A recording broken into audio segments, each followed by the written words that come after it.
On our very first episode of Oz Off-Road TV, we find ourselves in North Queensland. Our plan is to get to Mackay for the Holiday Expo, but we thought on the way, why not take a few dirt roads and check out a couple of country pubs along the way that have their own stories to tell. We'll also pop into Collinsville, check out the Collinsville Coal Museum, which also has a very tragic story.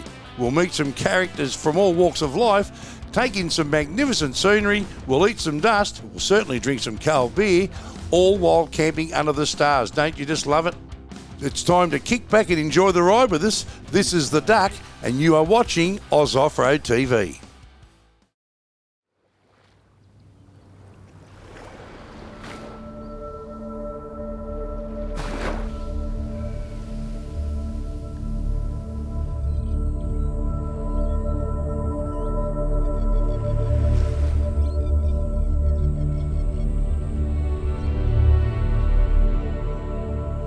For years now, I've been encouraging listeners of the Camping and Off-Road Radio Show to get out there and travel Australia.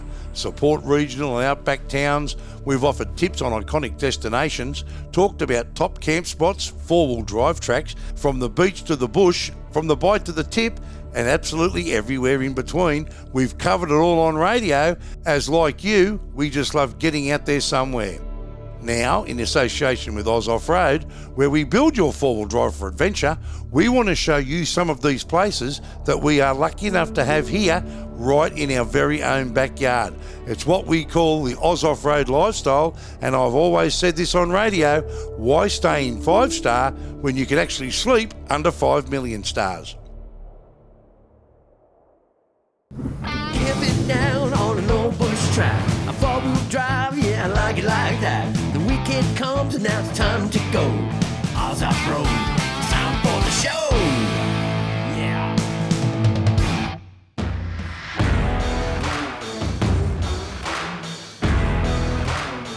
Yeah, Pete, how's the 79 series handling the cruising on the highway, bud?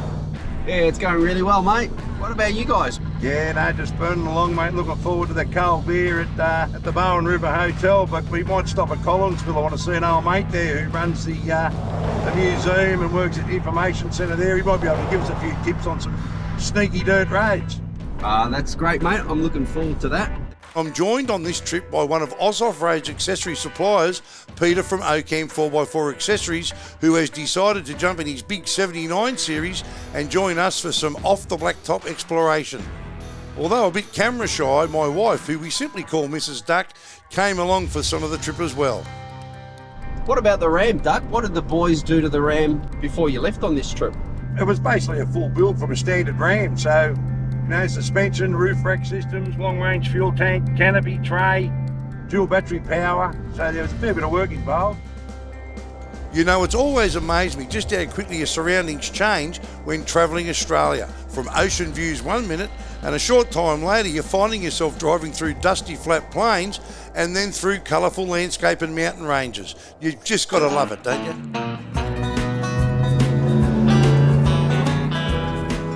We've all heard about the Whitsunday region, the islands, Airlie Beach and Proserpine, but did you know that this region is also known for one of Australia's worst mining disasters? I am of course talking about Collinsville, a mining town located just off the highway in the Whitsunday region.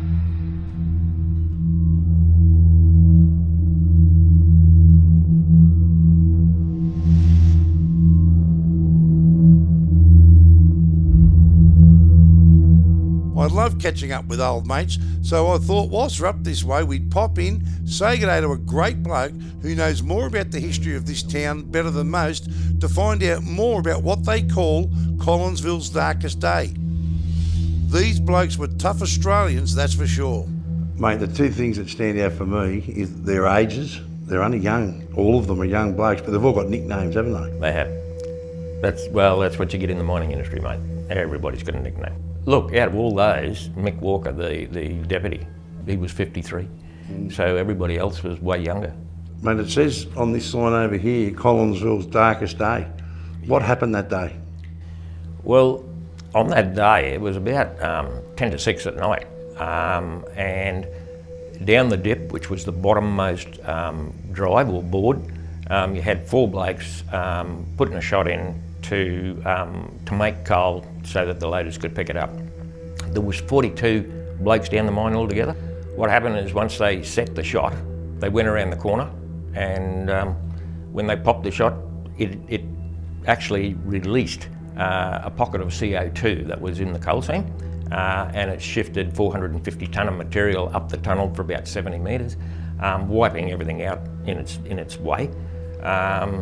So out of that, 7 men died. They yelled out to go, and the people above them, run for your life. The people above there, we had 2 horses hooked up to a Blake Thomas and a Blake Brunker, and they had no time to unhook horses or anything like that, mate. So they just died where they stood, and there were steel doors that actually closed for the ventilation, so it'd circulate a certain way. Those steel doors, they're about 20 foot across, and they were just blown right open. So I mean, the outburst of that gas was just phenomenal. But it was a dark day. I mean, well, these guys, they lost 7 mates all in one hit, 7 members of their family, if you like. But not only did they do that, they then had to rescue those blokes, as in their bodies, retrieve their bodies.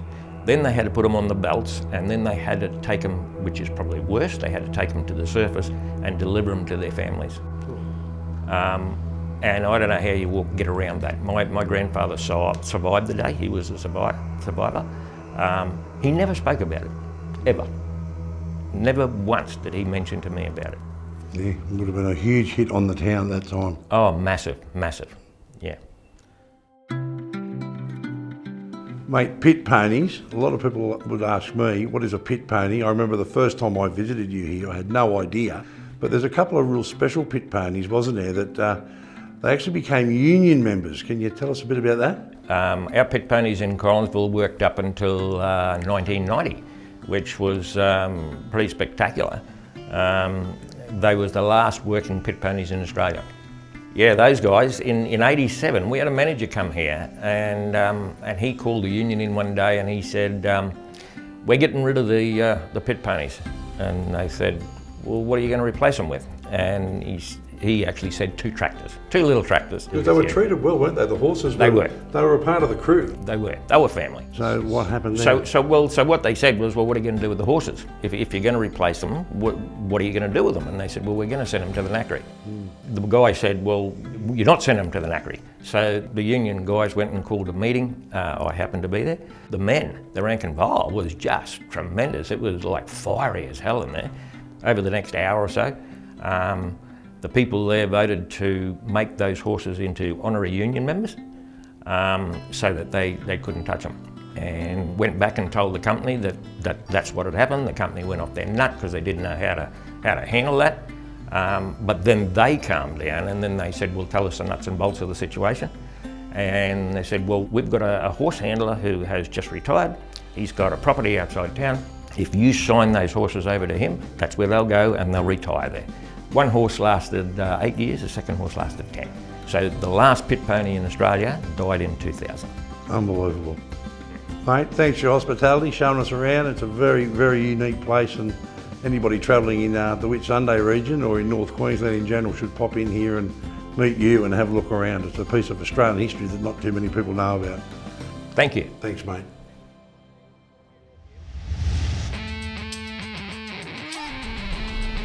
Yeah, Pete, what did you think of the museum, mate? It's an unbelievable piece of history there in this town, mate, isn't it? You'd never know anything about the town, let alone a deep story like that, hey? Well, mate, he should be the mayor of Collinsville, that bloke. He's unbelievable. That's really funny you say that. I was actually thinking about asking him, mate, hey, would you happen to be the mayor or what?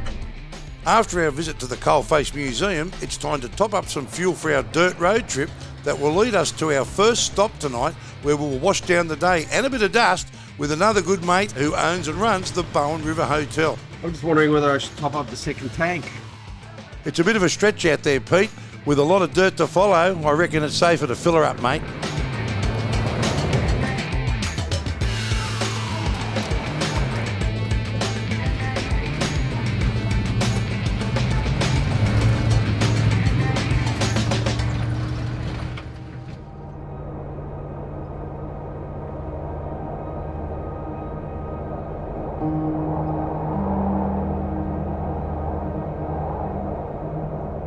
Hey, Duck, how about that sunset, mate, in the distance?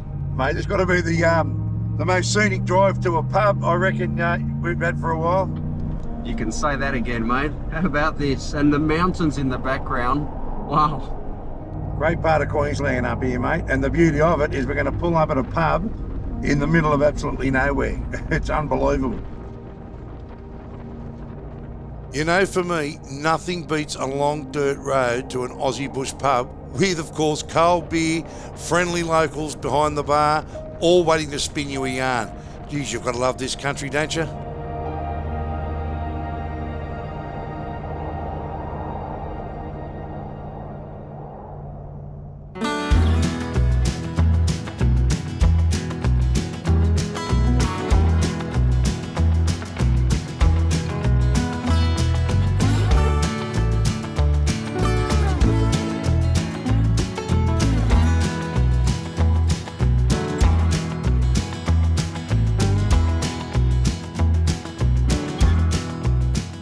Well, we've had a fair day. We've driven down from Townsville and we found ourselves out here at the Bowen River Hotel, standing in a pub that's 167 years old, mate. Can you believe it?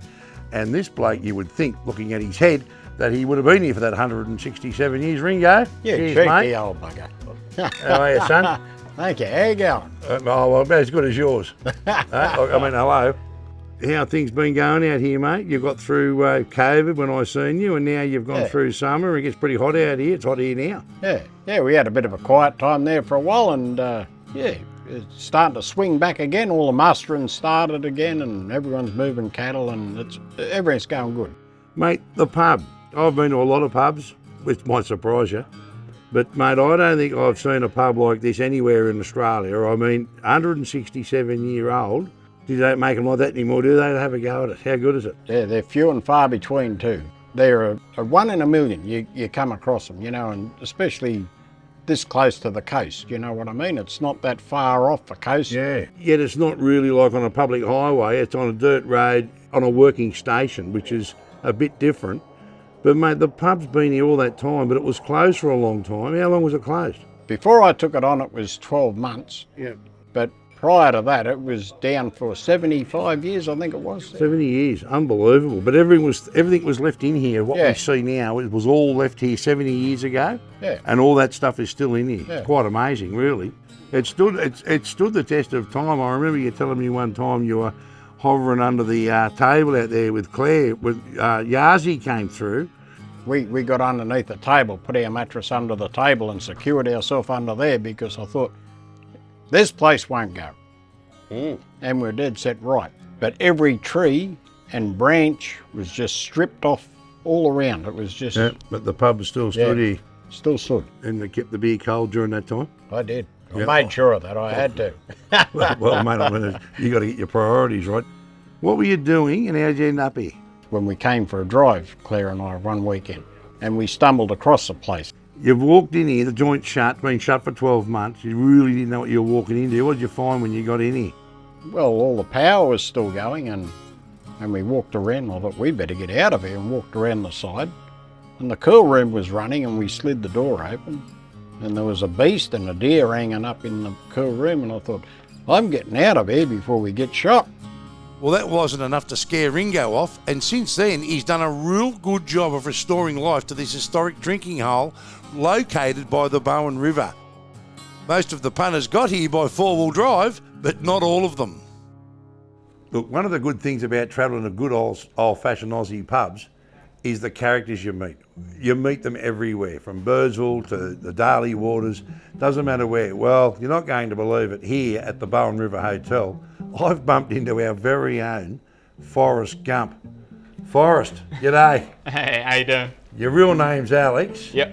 Now, we bumped into you earlier having a bit of a feed and a beer, and you've told us that you have been walking for a very, very long time, and you basically walked from Sydney to Bowen River Pub here in North Queensland. Yeah, that's right. Yeah. What, are you serious? Yeah, it's been about 3,200 Ks so far. How many pairs of shoes do you reckon you've gone through? Only on my second pair actually. Really? Yeah. It's unbelievable. I'm going to ask you a little bit about your journey, but this is for a very good cause. Yeah. Mate, you're raising money for the Fred Hollows Foundation. Yeah, so I guess I kind of wanted to give back to the people and the communities that I'd meet on my walk. And the Fred Hollows Foundation was a perfect way to do that. They're also an incredibly impactful charity. The ambition is to get to Darwin, is that right? To begin with. So I'm heading to Darwin, and then from there I'm planning to hop on over to Southeast Asia and continue walking for about the next 4 years around the world till I get back to Sydney. How many kilometres a day do you reckon you would do? Normally around about 40 to 50 Ks, yeah. Do you ever look like up a hill and think, God, it's going to take me ages to get up there? I mean, like, as you can see. It's been pretty flat lately. The biggest walk I'll do is at the bar out here, but I mean, like, but do you look at it when you've got big hills and you ever look at the top and think, God, I'm never going to get there? Or you just look down, or what do? You just keep step by step? Or? I feel like there's going to be a nice view up the top, so I feel like that's always the motivation to keep going and keep climbing. All right, mate. Well, listen, I wish you all the very best. Thank you. I mean, I've never bumped into anybody who's attempting to walk around the world, and here we are in a pub that's almost 200 years old in the middle of absolutely nowhere, and you're in here. Yeah. You haven't got a girlfriend named Jenny, have you? No, I don't. Okay, fair enough.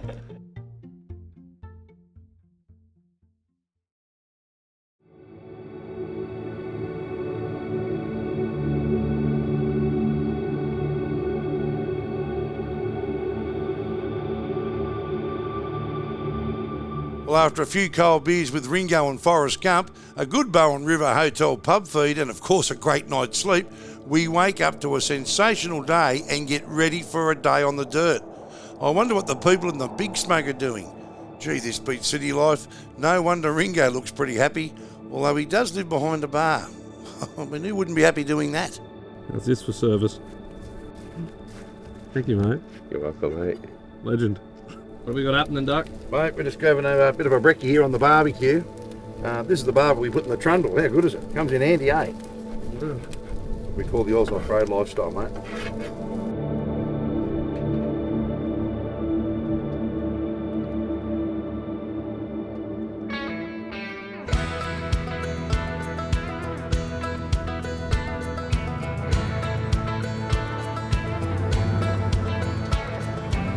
Well, there you go, Pete. That's the Bowen River Hotel, mate. How good is it? Well, what an experience that's been, mate. I'll tell you what, we're in for it today, mate. We've got probably about 500 k's of dirt, and we're heading to our next pub. How good's this, mate? Out in the middle of absolutely nowhere. Yeah, mate. Looking forward to it. The next pub on our North Queensland pub crawl is a few miles of dirt road to a pub at Mount Coolon. A pub like the Bowen River Hotel started out as a station house for the station owner. Now, from what I've been told, this pub has a dark history, and these days it's situated in a place that's basically a ghost town.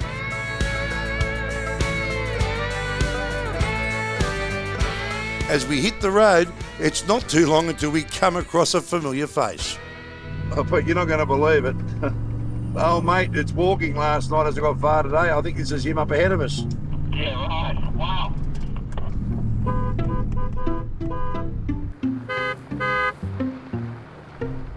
Do you want a lift, mate?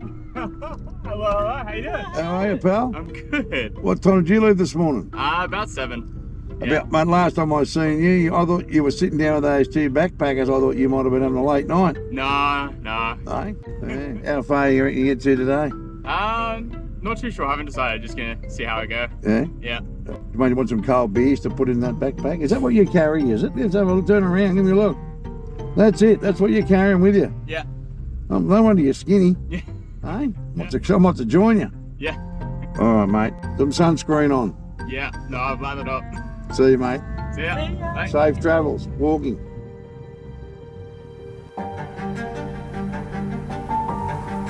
As we leave our mate Forrest Gump and head off for our next stop, it's not long before we cross the Leichhardt Ranges and drive through some magnificent spots. Geez, that's good scenery on the left there, Pete. I find it amazing how you You know, the unexpected shows up when you're doing this sort of stuff, mate. Not only the scenery, not only these beautiful mountains pop out of nowhere, but some of the people you meet, mate, it's incredible. Yeah, I know. It's another way of life up here, mate. I don't reckon any of these blokes out here would go too good in the big smoke, eh? Can you imagine Ringo living in Sydney? No, I don't think he'd last. The entire area has a rich gold mining history, and talk about rich, I reckon what came out of the ground in these parts made plenty of people just that. But did you know that the gold mining in these parts actually took 5 lives? But I'll tell you a little bit more about that later. These days, the road from Bowen River to Mount Coolon is the main route used by the working cattle stations in the area. It's a great drive.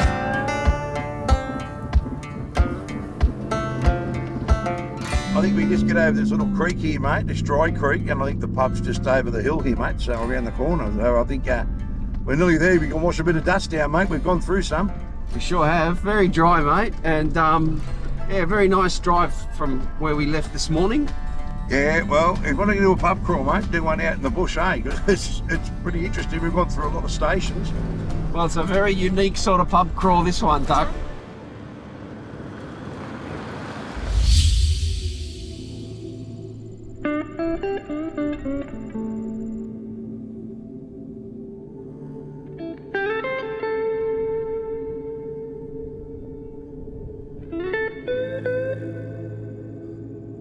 I think here we are at Mount Coolon now, mate. I'm pretty sure the pub's up here on the left, so we'll go and wash some dust down. Awesome, mate. Well done, we're here.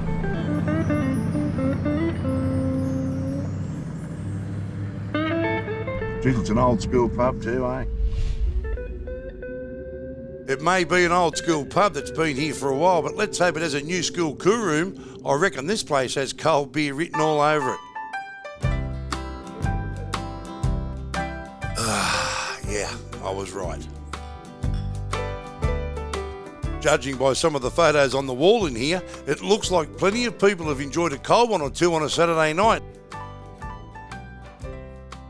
Now, I mentioned that this pub was actually a house that was occupied by a station owner. He was James Barclay. And remember I told you about the gold rush here in the early 1900s that cost 5 people their lives? Well, Mount Coolon was originally called Koala, and it was renamed after a gold prospector named Tom Coolon. Raised by the local Indigenous Australians, Coolon was an exceptional bushman and a man that was feared by many. Now, apparently back in the day, if you weren't seen on your land, someone could lay claim to it. Imagine that today. And that's exactly what happened here. Old mate Tom had been away and a court decided to give his claim to 5 blokes. And in 1918, following the claims dispute, Coolon shot and killed 4 men, with the 5th bloke hiding underground after being tipped off that Tom was after him. Tom got his affairs in order and then he shot himself. In the 1930s, the station house was divided up into a couple of units, the verandas were converted to kitchens, fireplaces were installed, and the first liquor licence was granted to a bloke named Dan Daly. The bar area where you enjoy a cold one today was actually 3 rooms, a central bar, a ladies' lounge, and a drunks' room. Gee, haven't times changed? If you love a Queensland country pub with plenty of Australian country charm, located in an old town with plenty of stories, be sure to check out the Mount Coolon Hotel. It's a cracker.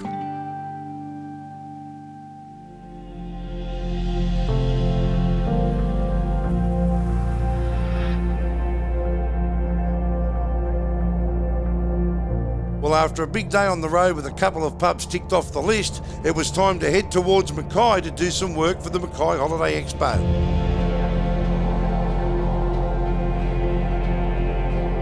Well, Pete, I reckon it's almost that time of the day, mate. Look somewhere for a camp, eh? Yep, I reckon too, Duck. And just on sunset, we tripped over a great free campsite called Lake Elphinstone Campground.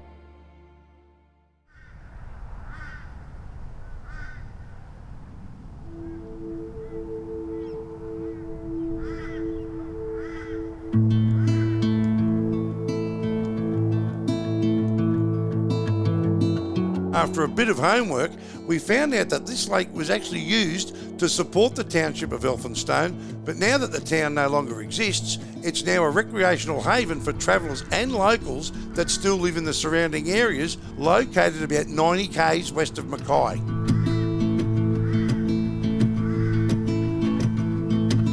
And we would have loved to have stuck around for a while here by the lake, but it's time to head to the Mackay Expo and set up for a few days of work and hopefully catch up with a couple of good mates.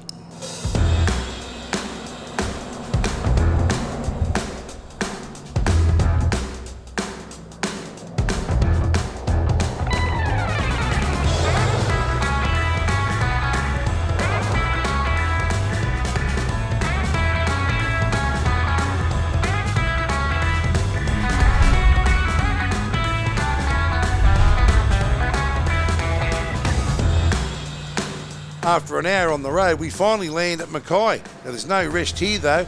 Pete heads to a car wash to spruce up the 79 series to ensure that it looks its best on the O-Camp stand at the show, and it's time for me to knuckle down and get set up for this week's camping and off-road radio show.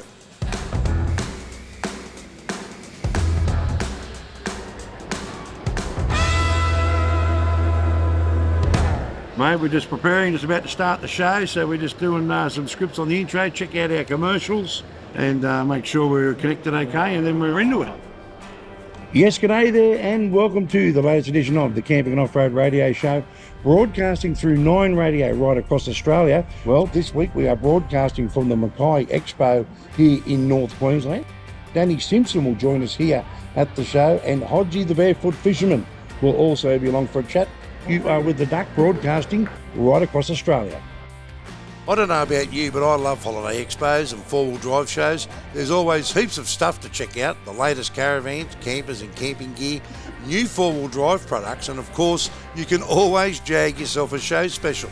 You see plenty of like-minded people, they're just wandering around and preparing themselves for their very own Aussie exploring.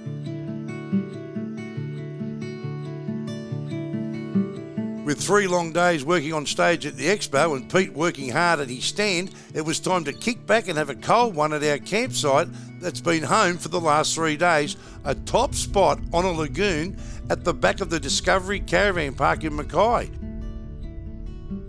Not sure what's doing with that hat Pete has on his head though. Come on Pete, we're not in Monaco, son. Too bad there wasn't a Cobra stand at the Expo. Yeah, Pete, you got a copy? Yeah, copy, mate. The Expo's done and dusted, and now it's time to head to the General Gordon, mate, and have a look at that. I've let my hair down a bit tonight. I've had to drop Mrs. Duck to the airport. Whoa. Well, looking forward to tonight then, mate. The General Gordon's a great pub too. I've been there before, so mate, after 3 hard days at the Expo in Mackay, it'll be good to get out here and kick back, mate. And better still, it's only a short drive off the highway, straight out of Mackay.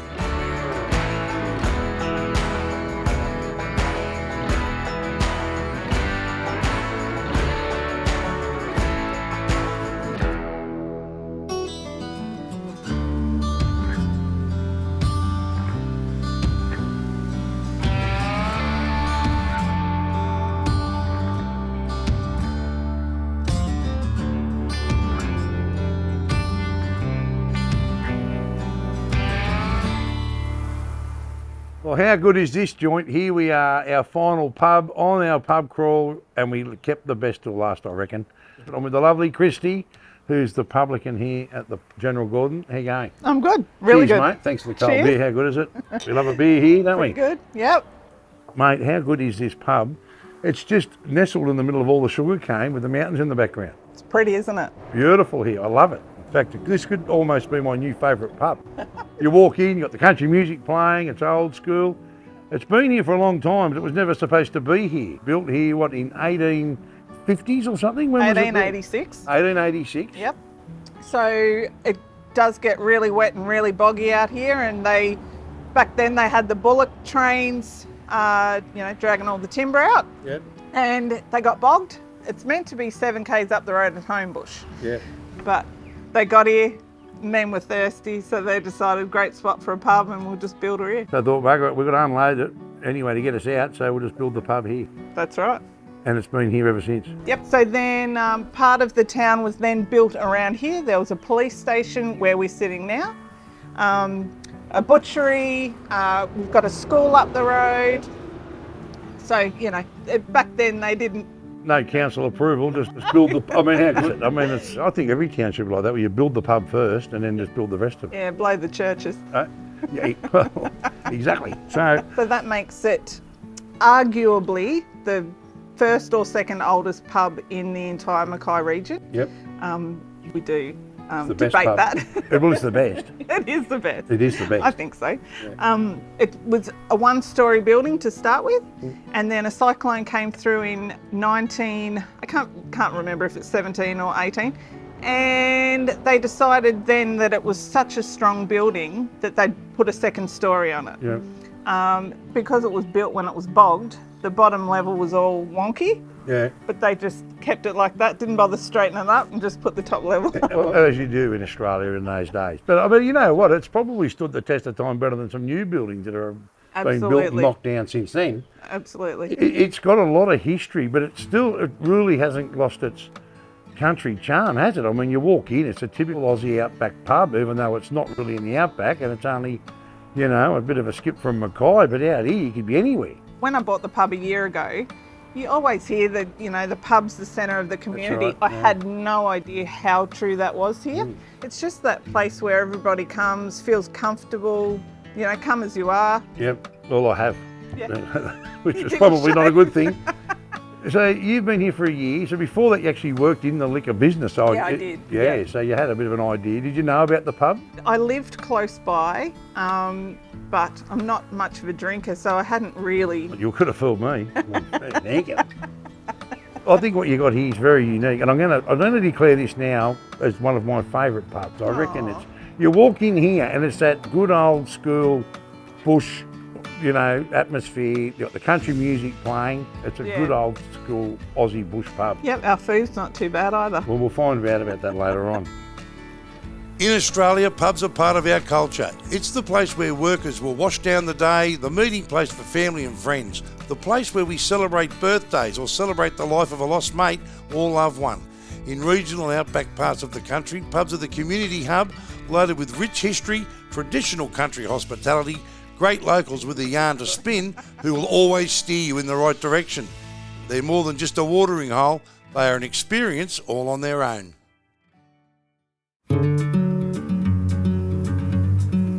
Okay, that's a wrap on our North Queensland pub crawl. How good was it? We found some pretty good dirt roads, even better pubs, and we gave you a glimpse of the Mackay Expo. A big thanks to Pete from OCAM for joining us on this trip. We've got some great stuff coming up, including a big Birdsville Bash trip. We're going to cross the Nullarbor, check out the Flinders Ranges, the Murray River, and a whole lot more. Subscribe to Oz Off-Road TV, and from all of us here, we'll see you next time.